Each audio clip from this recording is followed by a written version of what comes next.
শিক্ষার্থী, আশা করি সকলে ভালো আছেন।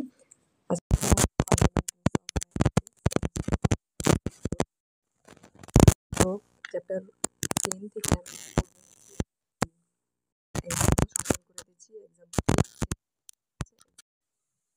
এখানে বলা আছে n পদ পর্যন্ত যোগফল নির্ণয়, অর্থাৎ এই পদ একটি ধারা দেওয়া আছে, এর n পদ পর্যন্ত যোগফল নির্ণয় করতে হবে। তাহলে আমরা চলুন সমাধানে চলে যাই।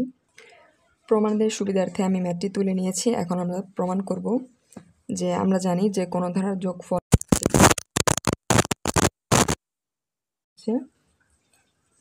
Sn is equal to Vn minus V0।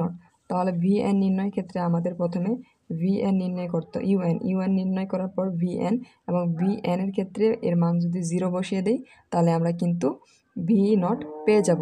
আবার un এর ধারার ক্ষেত্রে আমরা জানি সমান্তরাল ধারার ক্ষেত্রে সূত্র a plus n minus 1 into d, অর্থাৎ এই সূত্র ব্যবহার করে আমরা হচ্ছে un অর্থাৎ প্রত্যেকটি পদের মান নির্ণয় করব। তাহলে আমরা শুরু করি। এখানে আমরা প্রথমে un নির্ণয় করব। তাহলে লিখব un ইজ ইকুয়াল টু, তাহলে আমরা un প্রথম পদ, এই অংশে প্রথম পদ হচ্ছে 1, এ 1 2 3, তাই ধারার প্রথম পদ দিয়ে আমরা কাজ করব। তাহলে প্রথম পদ 1 অর্থাৎ 1 প্লাস, যেহেতু n তম তাহলে আমাদের n ঠিকই থাকবে, n মাইনাস 1, এবং এই অংশ থেকে এই ধারার এই মানের পার্থক্য হচ্ছে প্রত্যেকটি ক্ষেত্রে আমরা দেখতে পাচ্ছি 1, তাহলে ইন্টু 1 ডট এই দ্বিতীয় পদ 3 4 5, তাহলে এই অংশ যদি আমরা নেই তাহলে হচ্ছে 3 প্লাস n মাইনাস 1, আর প্রত্যেকটি পার্থক্য আমরা পেয়েছি 1, এবং এই যদি শেষ পদ 5 6 7, তাহলে আমরা নেই 5, প্রথম পদ হচ্ছে 5, তাহলে n পদ 1 মাইনাস n এবং 5 6 7, তো পার্থক্য হচ্ছে 1। তাহলে এখন আমরা ক্যালকুলেশন করব। তাহলে ক্যালকুলেশন করলে পাই এই অংশ থেকে এই অংশ দিয়ে 1 প্লাস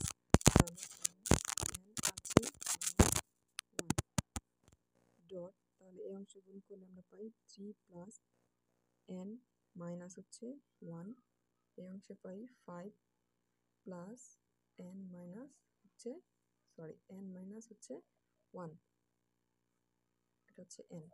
তাহলে আমরা যোগ বিয়োগ করলে এই যে প্লাস 1 মাইনাস 1 কাটা, তাহলে থাকে n, এই অংশ থেকে 3 থেকে 2 1 চলে গেলে থাকে হচ্ছে n প্লাস 2, আর এই অংশ 5 থেকে 1 চলে গেলে তাই 1 প্লাস 5। এখন আমরা এখানে দেখলাম যে ধারাটি এখানে 2 কিন্তু তারপর হচ্ছে 4, কিন্তু আমরা জানি ধারা পর্যায়ক্রমিকভাবে বাড়বে, তাহলে আমাদের এর মান 2 এর পরে 3 নিয়ে আসার ব্যবস্থা করতে হবে। তাহলে 3 যদি আমরা নিয়ে আসতে চাই তাহলে আমরা পাই n প্লাস 2, তাহলে এই অংশকে আমরা লিখতে পারি হচ্ছে, আমরা জানি ধারা n এর পরে হচ্ছে পর্যায়ক্রমিক যদি মান আসে তাহলে হবে এইভাবে আসবে n plus 1 n plus 2 n plus 3, অর্থাৎ পর্যায়ক্রমিকভাবে বৃদ্ধি পাবে। কিন্তু এখানে আমরা দেখতে পাই যে n এর পর রয়েছে n প্লাস 2, তারপর হচ্ছে n প্লাস 5, যেহেতু আমাদের পর্যায়ক্রমিকভাবে নেই, আমরা পর্যায়ক্রমিকভাবে নিয়ে এসে তারপর কাজ করব, অর্থাৎ যোগ বিয়োগ যা লাগে করার পর পর্যায়ক্রমিকভাবে নিয়ে আসবো। তাহলে আমরা এই অংশকে আগে পরিবর্তন করি। তাহলে এই অংশকে 2 যেহেতু রয়েছে তাহলে আমরা 1 আনার জন্য করতে পারি, এখানে 1 থেকে 5 গেলে 4 থাকবে। তাহলে আমরা লিখতে পারি হচ্ছে, যেহেতু 2 রয়েছে 1 আনার ক্ষেত্রে n প্লাস 1 যদি আমরা দিই তাহলে এখানে প্লাস 3 থাকে, এখন আমরা যদি আপনার প্লাস 3 এর সাথে গুণ করে দেন তাহলে n প্লাস 4 কিন্তু পাবেন, অর্থাৎ মানের কোনো পরিবর্তন হয় না। তাহলে আমরা লিখতে পারি n, তারপর হচ্ছে অর্থাৎ এই অংশ দিয়ে এই n প্লাস 1 দিয়ে এই অংশকে একবার গুণ করব, আবার 3 দিয়ে একবার এই অংশকে গুণ করব। তাহলে আমরা যদি গুণ করি তাহলে পাই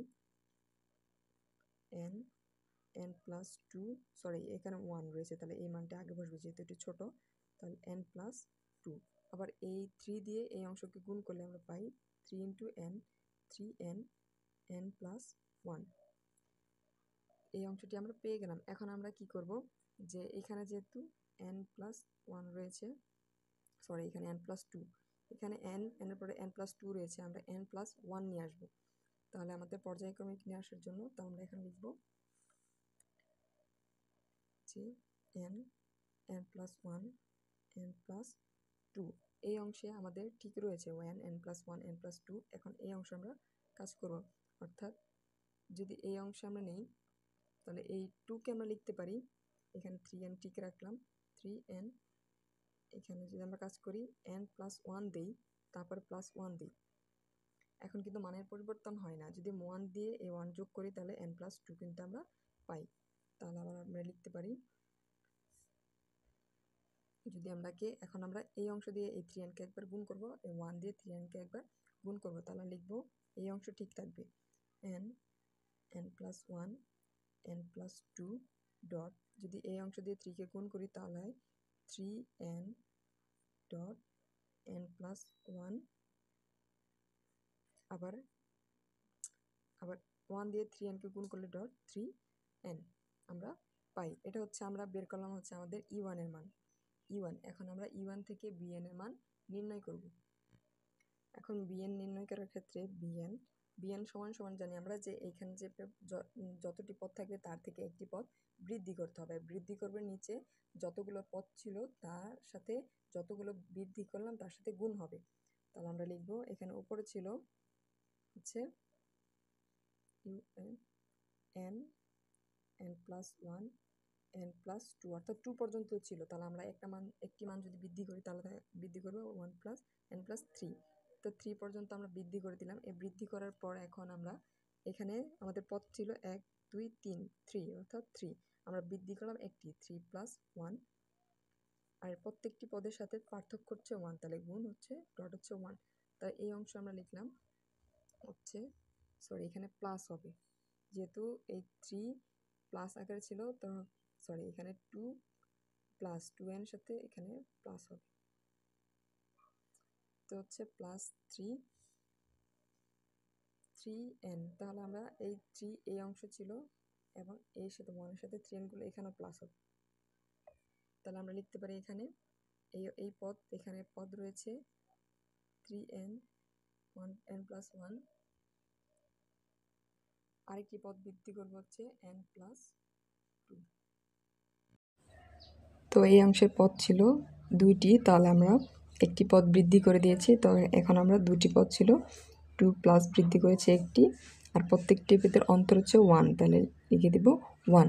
তারপর এই পদ এখানে ছিল +3n, অর্থাৎ একটি পদ, তাহলে আমরা একটি পদ বৃদ্ধি করব 1 + n+1, অর্থাৎ একটি ছিল আমরা বৃদ্ধি করেছি একটি, তাহলে আমাদের অন্তর ছিল 1, অর্থাৎ 1 + 1 × 1। তাহলে আমরা এই অংশে ক্যালকুলেশন যদি করি তাহলে আমরা পাই যে উপর অংশে ক্যালকুলেশন করার মতো কিছু নেই, তাহলে আমরা উপর অংশে যা ছিল তা তুলে নিব, 1 + 1, তারপর অংশে ছিল n+2, তারপর হচ্ছে n+3, এর নিচে ছিল 4 × 1 অর্থাৎ 4, তারপর এই অংশে ছিল, তাহলে আমাদের উপরের অংশে ক্যালকুলেশন করার মতো কিছু নেই, n+1, এখানে n+2, এখানে 3 + 4 × 1 অর্থাৎ সরি 2, এখানে 2টি পদ ছিল আমরা বৃদ্ধি করেছি একটি, তাহলে 3 হবে আমাদের 2 + 1 × 1 3, আর এই অংশ উপরের অংশে কোনো কাজ নেই, 3n n+1, আর এই অংশে আমরা 2 অর্থাৎ 1 × 1 × 1 2। তারপর যদি আমরা এখান থেকে এখন কমন নিই তাহলে কমন নিলে আমাদের থাকবে, এখানে আমরা প্রত্যেকটা অংশে আমরা দেখতে পাচ্ছি হচ্ছে n n-1 n n-1 n-1 রয়েছে, তাহলে আমরা n n-1 কমন নিব, n+1 যদি কমন নেই তাহলে প্রথম অংশে থাকে আমার হচ্ছে n+2 এবং n+3, তারপর নিচে হচ্ছে 4, এই অংশে থাকে হচ্ছে আমরা n কমন নিয়েছি 3 থাকে 3, এই অংশ কমন নিয়েছি তাহলে n+2 তাহলে নিচে থাকে 3, প্লাস হচ্ছে এই অংশ থেকে আমরা কমন নিয়েছি n n+1, তাহলে থাকে 3/2। এখন আমরা এই 3 এবং এই 3 কেটে দিতে পারি, তাহলে থাকে 1, তাহলে আমরা যদি ক্যালকুলেশন করি n n+1, তারপর এই অংশ থেকে আমরা পাই হচ্ছে, তাহলে আমরা লসাগু করে দিব, যদি আমরা লসাগু করি তাহলে এখানে থাকে 1 4 3 4 1 2 লসাগু করলে হয় 4, তাহলে এই 4 4 1, তাহলে 1 দিয়ে এই অংশকে গুণ করলে হয় n প্লাস 2 n প্লাস 3, তারপর হচ্ছে প্লাস, তাহলে এই অংশে 4 দিয়ে করলে 4 4 দিয়ে যদি এই অংশকে আমরা গুণ করি তাহলে থাকে হচ্ছে